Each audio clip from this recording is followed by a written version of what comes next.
It's now the Supreme Court's turn to try to resolve the fate of the Dreamers. Washington U. For 7 years, the so-called Dreamers U. Nearly 800,000 young men and women who were brought to the United States illegally as children U. have lived in limbo, protected from immediate deportation but without the guarantee of any permanent future in the United States. On Friday, the Supreme Court agreed to resolve their fate, an announcement that sets in motion what is likely to be a year-long legal clash over immigration policy and the power of the presidency that will probably culminate next summer with a ruling by the justices. But by agreeing to take the case, the Supreme Court also provided a window of opportunity during which the Republicans and Democrats in Congress could permanently resolve the status of the young immigrants, perhaps by giving them a chance to earn citizenship. At stake is a program that protects Dreamers known as Deferred Action for Childhood Arrivals, or DACA, that President Barack Obama created through executive action in 2012.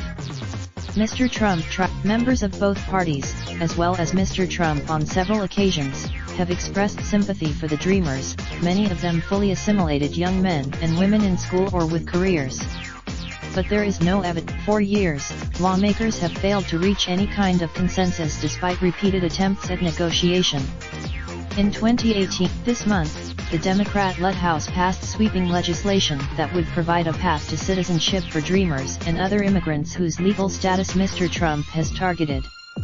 But the legislation, we will continue to fight tirelessly to protect these outstanding young men and women as we work to ensure America remains a nation of hope, freedom, and opportunity for all, Speaker Nancy Pelosi said in a statement after the court's announcement on Friday. Immigration advocacy groups have said they plan to urge Dreamers to renew their protections under DACA, which expire every 2 years, until the fate of the program is decided by Congress or the Supreme Court. Since July 1, during his 2016 presidential campaign, Mr. Trump vowed to end the DACA program, making it part of the anti-immigrant message that helped fire up his supporters when he won. But by September 2017, a group of conservative state attorneys general were threatening to sue the government if the president refused to make good on his promise to end the DACA program. Against the advice, at the same time, Mr. Trump delayed the program's end by 6 months, saying he wanted to give Congress time to pass legislation that would permanently protect the Dreamers from deportation and give them an eventual path to citizenship. We will resolve the DACA issue with heart and compassion, but through the lawful democratic process, Mr. Trump said in a statement after ending the program. It is now time. Mr. Trump's 6-month deadline initially put pressure on lawmakers in both parties to reach a deal. But that faded when, in November, the United States Court of Appeals for the Ninth Circuit, in San Francisco, it acknowledged that, in May, a second federal appeals court, the Fourth Circuit in Richmond, Virginia, issued. The Trump administration has long sought to persuade the Supreme Court to rule on whether it had the authority to cancel the program. But the justices, for many months, the Supreme Court on the request, which was at odds with the court's usual practice. On Friday, before the justices left for their summer break, the court agreed to hear an appeal of the Ninth Circuit decision, Department of Homeland Security v. Regents of the Unit. The administration has argued that the program was an unconstitutional exercise of executive authority, relying on a ruling from the United States Court of Appeals for the Fifth Circuit, in New Orleans, that shut down a related program created by Mr. Obama, Deferred Action for Parents of Americans and Lawful Permanent Residents, or DAPA, saying he had exceeded his statutory authority.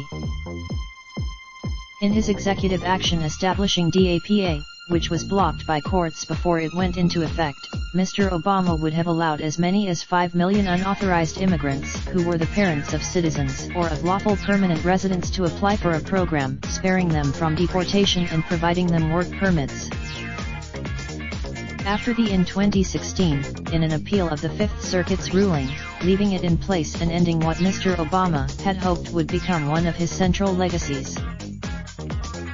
The Trump administration has argued that the DAPA ruling meant that DACA was also unlawful. In its decision in November, the Ninth Circuit said the two programs differed in important ways, rejecting the administration's legal analysis.